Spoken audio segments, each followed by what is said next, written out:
Variety pets సిటీనే hot spot. పూర్తి వివరాలకు చదవండి రేపటి Sakshi Hyderabad edition. Public account committee ఏదైతే ప్రజాపతిల సంబంధించిన కమిటీ ఏదైతే ఉందో ఆ కమిటీలో మేము కూడా నిన్న మా పార్టీ తరఫున పెద్దిరెడ్డి గారిని పెద్దిరెడ్డి రామచంద్ర గారు నామినేషన్ సాంప్రదాయ ప్రకారం 1967 నుంచి కూడా నేటి వరకు మన రాష్ట్రంలోనే కాదు భారతదేశంలో ఉన్న అన్ని రాష్ట్రాల్లో కూడా దాంతోపాటు కేంద్రంలో ఉన్న పార్లమెంట్లో జరిగిన వివిధ సందర్భాలు వివిధ నేపథ్యాల్లో కూడా ప్రతిపక్షానికి ఈ పదవి ఇవ్వడం అనేది ఏదో పదవి అలంకారప్రాయం కోసం కాదు. ఏదైతే అధికారం ఉన్న ప్రభుత్వాలు ఏవైతే అధికారం ఉంటాయో వారు చేపట్టిన వివిధ కార్యక్రమాలకు ఖర్చు పెడుతున్న ఖర్చులు వాటికి సంబంధించిన లెక్కలకు సంబంధించి అదే ప్రభుత్వం చూస్తే దానివల్ల ఉపయోగం ఉండదు, దాన్ని థర్డ్ పార్టీతో ఉంటే మంచిది, వాళ్ళు వచ్చి చూసి దాంట్లో ఏమైనా తప్పులు ఒప్పులు ఉంటే సర్దిదిద్దుకోమని సూచనలు చేస్తుంటారు. తద్వారా కంప్యూటరైజేషన్ ఏదైతే కాగుందో వారు కూడా దీన్ని నిర్ధారిస్తారు అని ఒక మంచి ఉద్దేశం సదుద్దేశంతో దీన్ని ఈ కమిటీని రాజ్యాంగంలో పొందుపరిచారు. కానీ ఈరోజు కొత్త విధానాన్ని తీసుకొచ్చారు.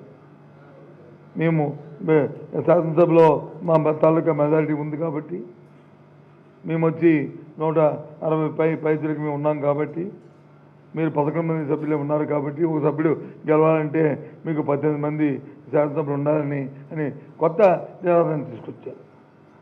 అయినా సరే చూద్దామని చెప్పిన అందుకే నేను నామినేషన్ వేస్తాను. నేను సాంప్రదాయాన్ని మీరు వచ్చి కొనసాగిస్తారా, లేదు సాంప్రదాయానికి వ్యతిరేకంగా వెళ్తారా, ఒంటెత్తు పొగడితే వెళ్తారా? ఎందుకంటే ఇది ప్రజాస్వామ్యం అంతా నేనే అనుకుంటే, అంతా నాదే అనుకుంటే, నాకెవరో తెలియదు అనుకుంటే అది పొరపాటు. మీరు చేస్తున్న కార్యక్రమానికి మీ పద్ధతికి మీరే దాన్ని ఎండార్స్ చేసుకుని దాన్ని ఓకే అనిపించుకుంటే అది ఎక్కడుంటుంది? ఇది అలాగని మీరు తప్పు చేస్తారా తప్పు చేయరనేది కాదు ఇక్కడ ప్రశ్న. మన తాలూకా సాంప్రదాయం అది. కానీ ఇవాళ చాలా దురదృష్టం. మన దేశంలో ఉన్న రాష్ట్రాల్లోనే కాదు, ప్రపంచంలో అన్ని దేశాల్లో కూడా ఏదైతే ఈ కమిటీ ఉందో పబ్లిక్ అకౌంట్ సంబంధించిన అంశాలు ఏమున్నాయో అక్కడ కూడా ప్రతిపక్షాలకే ఇస్తారు. పెద్దిరెడ్డి గారు ఉడికించినట్టు ఏ తాలిబాన్లో లాంటి తప్ప అలాంటి సంస్కృతి మనకు కావాలా? అలాంటి సంస్కృతిని మనం ఇక్కడ పెంచి పోషిద్దామా? అది మంచిదేనా ఆ సాంప్రదాయం?